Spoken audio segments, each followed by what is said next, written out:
एक प्रश्नोत्तरी आप लोगों को दी गई थी लिंक में शेयर करके। उसमें पूछा गया था, कुछ क्वेश्चन पूछे गए थे एक चर में रैखिक समीकरण पे। एक चर में रैखिक समीकरण मतलब linear equation in one variable. Linear equation in one variable पे कुछ सवाल पूछे गए थे और उन सवालों के जवाब आप लोगों से मांगे गए थे। आप लोगों ने उसको हल करके भेजा भी है। बहुत लोगों के सवाल के आंसर सही भी हैं, बहुत गलत भी हैं। तो हम ये चाहते हैं कि अगर एक बार आप इस वीडियो को देख लेंगे तो सारे सवालों को आप अच्छे से समझ जाएंगे। इसलिए इस वीडियो को गंभीरतापूर्वक देखिए और समझिए।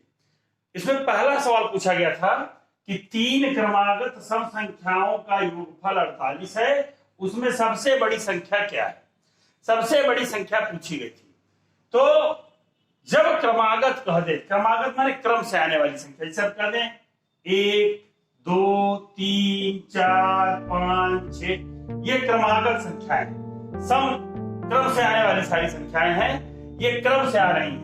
जैसे 1 के बाद 2 आए, 2 के बाद 3 आए, 3 के बाद 4 आए, 4 के बाद 5 आए, 5 के बाद 6 आए। अब इसमें देखिए, देखने वाली बात क्या है, विषम संख्याएं कर रहा है, सम संख्याएं कर रहा है। पहली संख्या 2 है तो दूसरी संख्या 4 आई, तो दोनों के बीच का अंतर कितने का हुआ, 2 का हुआ। 4 और 6 के बीच 2 का हुआ, मतलब इसी तरह 2-2 बढ़ते हुए चले जा रहे हैं। विषम संख्या भी अगर हम लेते हैं तो यहाँ पे भी 1 और 3 के बीच 2 का है और 3 और 5 के बीच 2 का डिफरेंस आ रहा है। तो हम इसी तरह मान लेंगे, माना प्रथम संख्या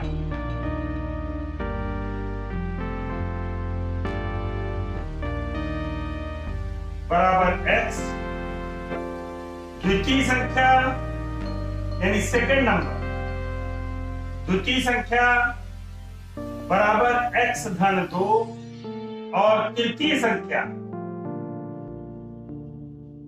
जो सम संख्याएं हैं वो तीसरी संख्या कौन सी होगी, x धन 2 में फिर 2 जोड़ दें, प्लस 2 बराबर हो जाएगा x धन 4।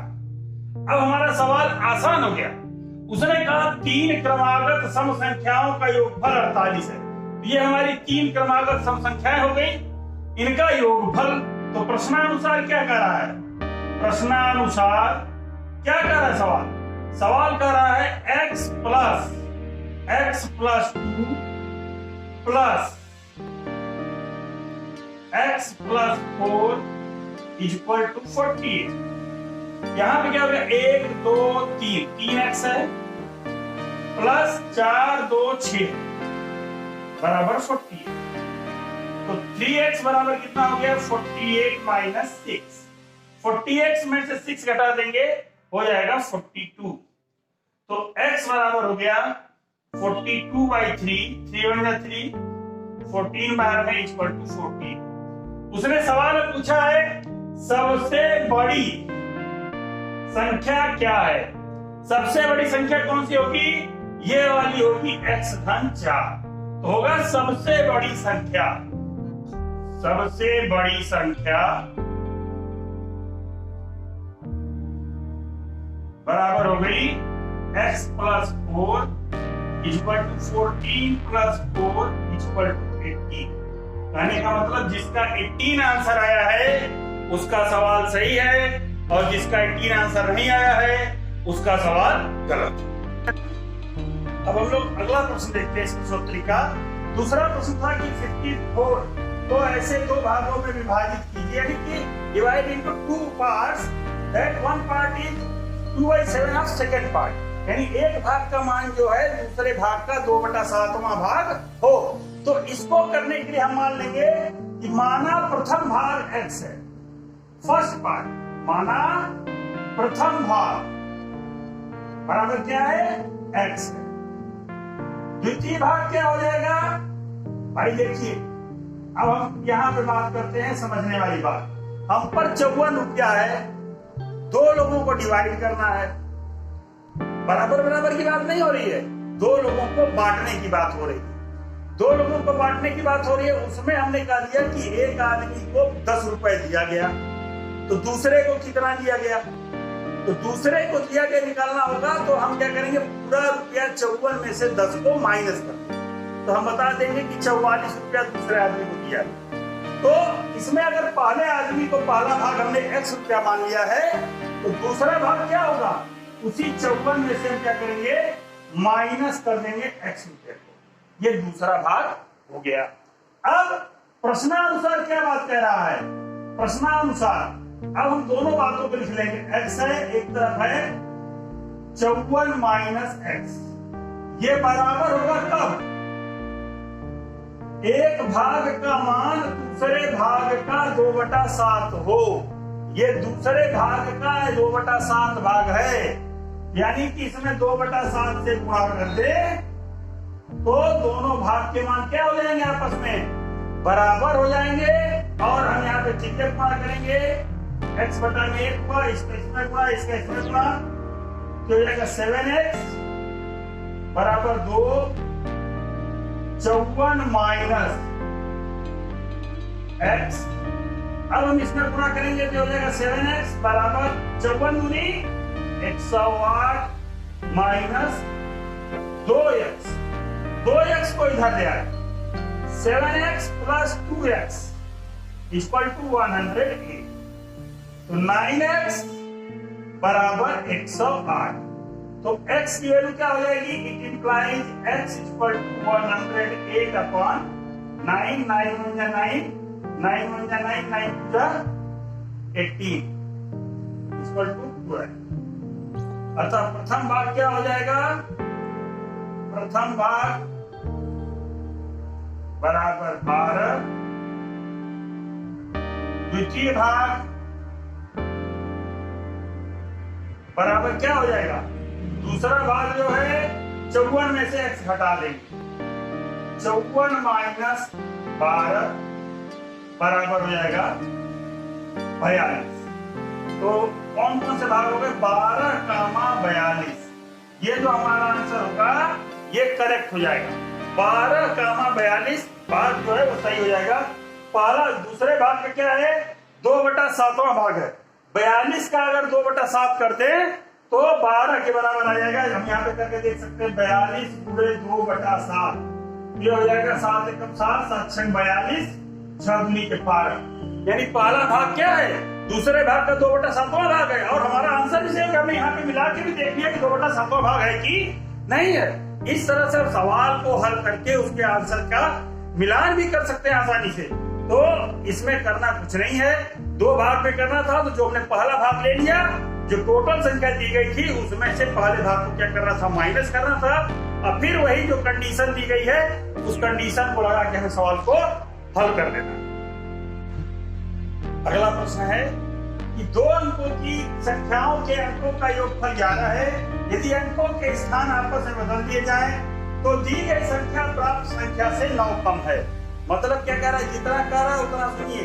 कह रहा है 2 अंकों की संख्याओं के अंकों का योगफल 11 है। पहली बात तो हम यहाँ पे मान लेंगे 2 अंकों की संख्या है, तो मान लीजिए जैसे 2 अंकों की संख्या 12 है, तो इसमें एक इकाई का अंक होगा, एक दहाई का अंक होगा। तो इकाई के अंक का मान जो होगा क्यों लिखा जाएगा, लेकिन दहाई का स्थानीय मान जब लिखा जाएगा तो उससे 10 से गुणा किया जाएगा। तो हम मान लेंगे माना इकाई का अंक, इकाई का अंक बराबर x, दहाई का अंक हमारा क्या हो जाएगा, दहाई का अंक, भाई दोनों इकाई और दहाई मिलकर हो रहे थे 11, तो 11 माइनस x दहाई का अंक हो गया। तो दी गई संख्या, दी गई संख्या, संख्या क्या हो जाएगी, संख्या जो होगी वो दहाई के अंक का स्थानीय मान में 10 गुना किया जाएगा।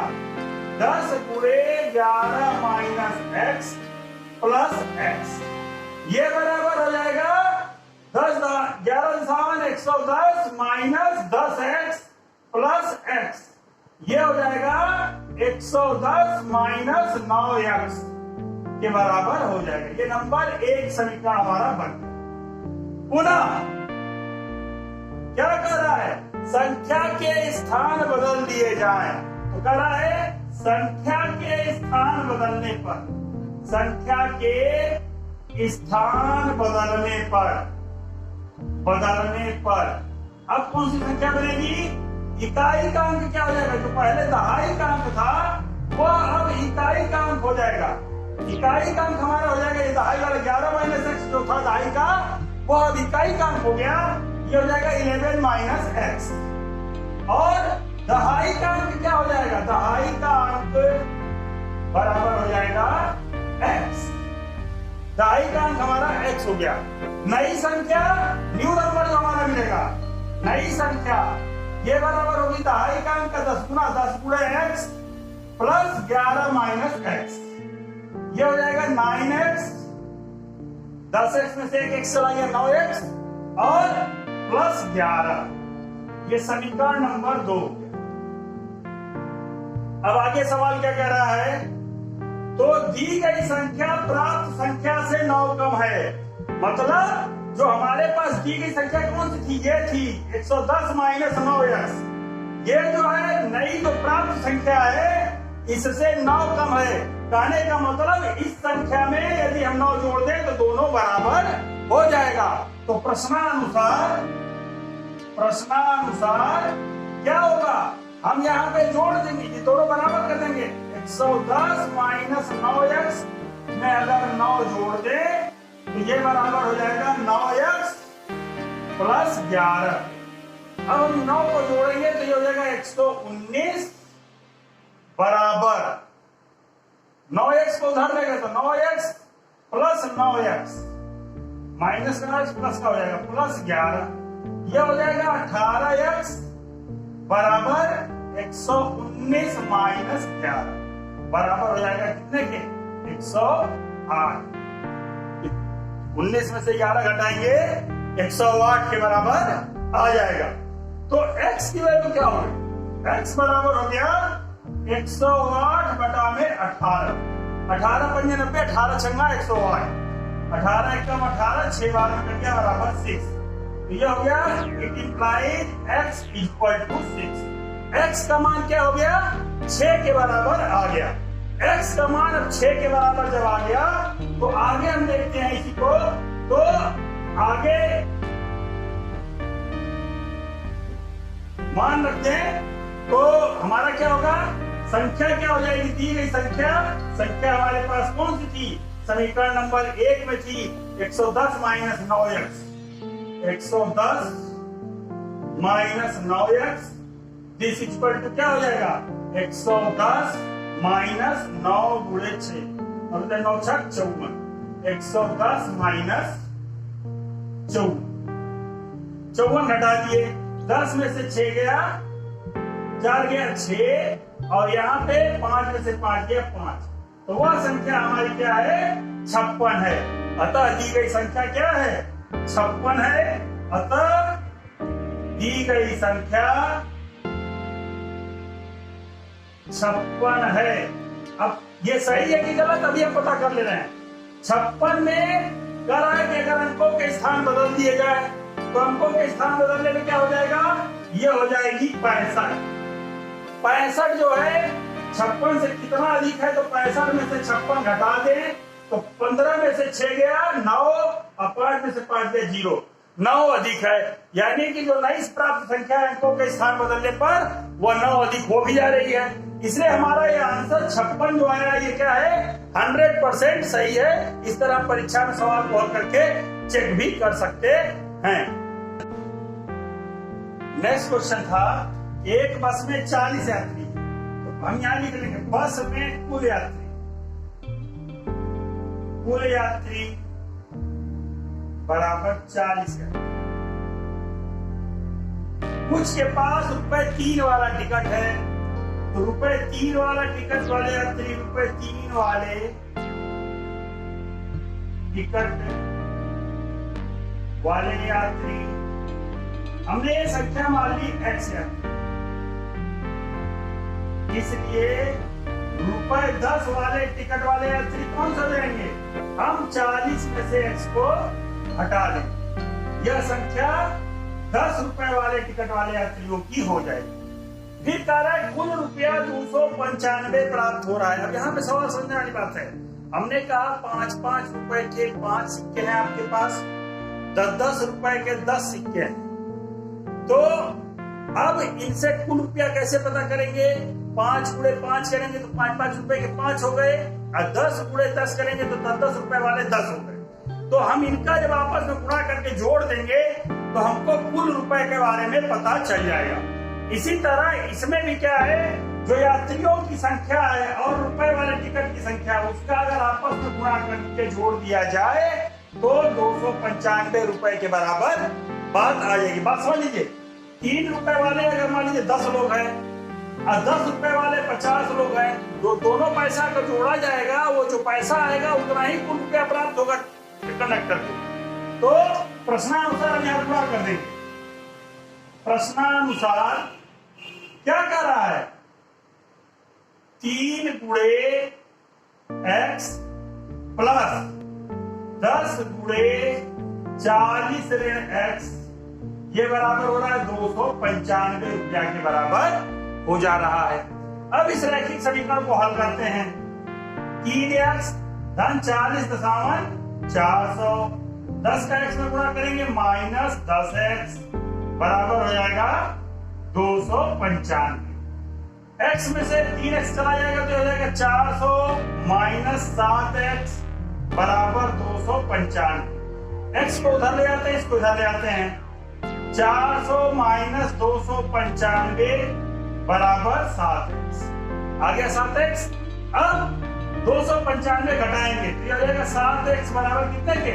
400 में से 10 में से 5 गया 5, 9 में से 9 गया 0 और 3 में से 2 गया 1, 105। अब हम x बराबर क्या हो जाएगा? x बराबर हो जाएगा 105 बटा में 7, 7 एकम 7, 7 एकम 7, 3 बचा, 7 पंजे 35 बराबर 15। या तो 3 रुपए वाले टिकट के कुल कितने यात्री हो गए? हमने x माना है, अतः रुपए 3 वाले यात्री बराबर 15 यात्री। यही हमारा आंसर हो जाएगा 15। और ये सही है कि गलत, इसकी चेकिंग हम कर सकते हैं। 15 यात्री 3 वाले 15 किया 45 रुपए मिला, और बचे कितने? 25 यात्री बचे, और 10 रुपए वाले हैं तो 25.250 रुपए, दोनों को जोड़ दिए 5, 5 4 9 और ये 295 रुपए कुछ तो कंडक्टर को मिला है, वो आसानी से उसको पता चल गया। तो इस तरह से हमने क्या किया, सवाल को भी चेक कर लिया कि मेरा सवाल सही लगा है कि गलत लगा। तो जिन लोगों का 15 आंसर आया है वो सही है, बाकी लोगों का जो भी आंसर आया वो गलत है। अगला प्रश्न है, एक आयत का परिमाप 240 सेंटीमीटर। तो आयत के परिमाप के लिए सूत्र क्या होता है? आयत का परिमाप बराबर होता है, इसकी 2 लंबाई 2 चौड़ाई होती है, बराबर 2 लंबाई प्लस चौड़ाई। तो इससे क्या निकल गया? 2 लंबाई प्लस चौड़ाई बराबर हो जाएगा कितने के? 240। तो लंबाई प्लस चौड़ाई कितने की हो गई? लंबाई प्लस चौड़ाई बराबर 240 बटा में 2 बराबर 120 सेंटीमीटर। यानी कि अब हम इसको लिख सकते हैं, लंबाई और चौड़ाई का योगफल हमने क्या लिख दिया? 120 सेंटीमीटर लिख दिया। तो मान लिया, माना लंबाई बराबर x सेंटीमीटर, चौड़ाई बराबर 120 माइनस x। हमने पूरा 120 दोनों का जोड़ बताया है, तो चौड़ाई जो होगी, लंबाई जो मान था उसको घटा देंगे 120 में से, तो वही चौड़ाई का मान आ गया। तो ये हो गई 120 माइनस x सेंटीमीटर। जब हमारा ये दो चीजें निकल गई, लंबाई और चौड़ाई हमारी दोनों पता चल गई, अब कह रहा है कि इसकी लंबाई को 10% बढ़ा दिया जाए प्रश्नानुसार। लंबाई को क्या कर रहा है? 10% बढ़ा दे रहा है, माने 10% बढ़ा रहा है। ये हो जाएगा लंबाई बराबर हो जाएगी नई लंबाई, यहाँ पे नई लंबाई बराबर हो जा रही है x प्लस x का 10%, 10 बटा में 100, 0 से 0 कट गया, यानी कि 10 एकम 10 11x बटा में 10 सेंटीमीटर और चौड़ाई जो हो जा रही है, चौड़ाई, नई चौड़ाई हो रही है, वो हो रही है 120 minus x, minus 120 minus x का 20/100, 20% घट जाएगा, 20 से कम 20,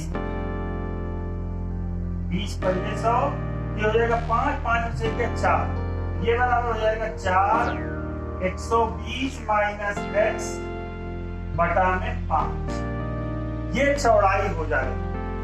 और दोनों अवस्था में परिमाप का मान बराबर आ रहा है, परिमाप बराबर आ रहा है, तो इसके मतलब अर्ध परिमाप भी उसके क्या होंगे, बराबर होंगे। तो दोनों अवस्था में परिमाप बराबर है, इसका मतलब क्या हुआ कि जो अब हमारी नई लंबाई चौड़ाई आई है, नई लंबाई चौड़ाई से हम लगाते हैं और देखते हैं क्या लंबाई चौड़ाई आती है। तो नई लंबाई आई है, नई लंबाई ये हमारी है 11x बटा में 10 प्लस 4 120 माइनस x बटा में 5, ये बराबर आ रहा है 120। अब नीचे लघुत्तम ले लेंगे, इसका लघुत्तम ले लिए, आगे 10 लघुत्तम आ गया इसका, 11x प्लस 2 से गुणा किए तो 4 दूनी के 8, 8 का अंदर गुणा किए 12 अट्ठे 96, आगे 1,960 हो गया, माइनस 4x बराबर 120। अब हमने 11x में से 4x घटा दिया, ये हो गया 7x,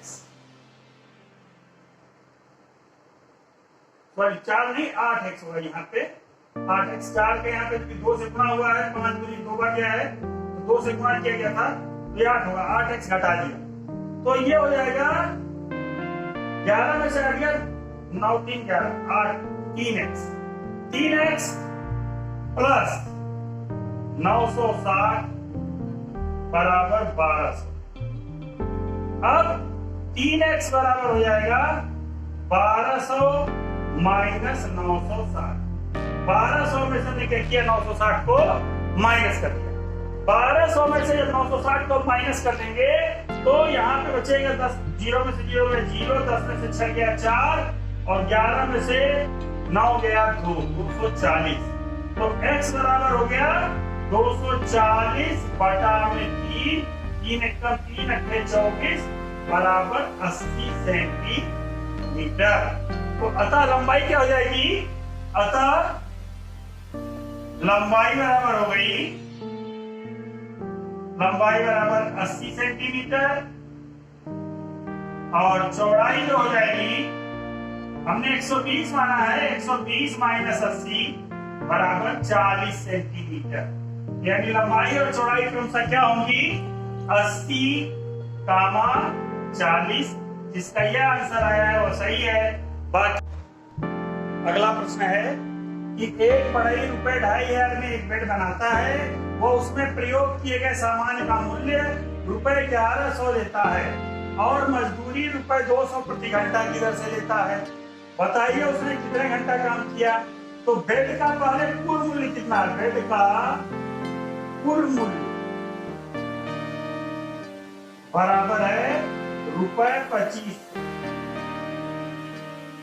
सामान का मूल्य जो उसमें सामान लगा, सामान क्या लगा, लकड़ी लगी है, प्लाई लगी है, सनमाइका लगा है, जो भी लगा है उसका मूल्य है, सामान का मूल्य बराबर है रुपए 1100।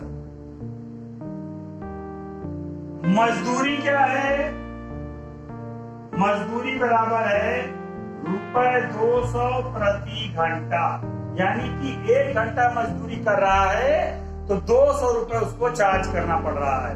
तो हमने मान लिया कि माना उसने कुल x घंटा का मजदूरी की, माना उसने बेड बनाने में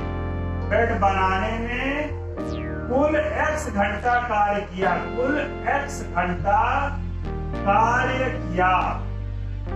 तो प्रश्नानुसार क्या हो जाएगा, प्रश्नानुसार हमारे पास ये देखिए समझने वाली बात है भाई, x घंटा काम किया, 1 घंटे का 200 रुपए ले रहा है तो x घंटे का कितना लेगा, 200 गुणे x रुपए लेगा। कितना लेगा, 200 गुणे x रुपए के बराबर x घंटे की उसकी चार्ज हो जाएगी। तो प्रश्नानुसार क्या हो गया, 1100 रुपया उसकी जो सामान का चार्ज प्लस x गुणे 200, ये बराबर हो जाएगा 2500 रुपए के बराबर हो जाएगा। तो यहाँ पे हो जाएगा 200x बराबर हो जाएगा 2500 माइनस 1100, 1100 घटा देंगे, 5 में से 1 गया 4 और 2 में से 1 गया 1, 1400। तो x बराबर कितना हो गया, 1400 बटा में 200। 1400 में हम 200 से भाग देते, 2 जीरो से 2 जीरो कट गए, 2 1 कम 2, 2 सत्ते 14 बराबर 7 घंटा। अतः उसने कितना घंटा काम किया, अतः उसने 7 घंटे कार्य किया। 7 घंटा काम करके उसने क्या किया है, बेड को तैयार किया है, इसलिए इसका आंसर क्या हो जाएगा, 7 घंटे हो जाएगा। आप लोगों को ये क्विज के सारे सवाल बता दिए गए, 6 सवाल। आप लोग इसको देखकर एक बार हल जरूर कर लीजिए। हर वीडियो से संबंधित क्विज बीच में आती रहेगी और उस क्विज में जो भी सवाल अगर मेरे द्वारा पूछे जाएंगे तो उसका हल आपको जरूर उपलब्ध कराया जाएगा। और सभी लोगों को गणित जो है अभ्यास करने से आती है, बार बार देखने, बार बार समझने से आती है। अगर बच्चा बार बार इसको देख रहा है, अगर गार्जियन देख रहा है तो इस बात को समझें, अभिभावक इसको समझें, बच्चे भी समझें कि अगर मैं वीडियो को बार बार रिवाइज करता हूँ तो करत करत अभ्यास जड़मत होत सुजान वाली स्थिति है। रसरी बार बार आते जाते क्या करती, ईंटे पे निशान अपना डाल देती कुएं की रस्सी। तो हम क्या कहते हैं, कितने भी कमजोर हो, अगर प्रतिदिन देख रहे हैं वीडियो, प्रतिदिन सवाल लगा रहे हैं, अभ्यास कर रहे हैं, तो निश्चित रूप से सफलता हमारे कदम चुमेगी। इन्हीं बातों से अपने बातों को विराम देते हैं। धन्यवाद।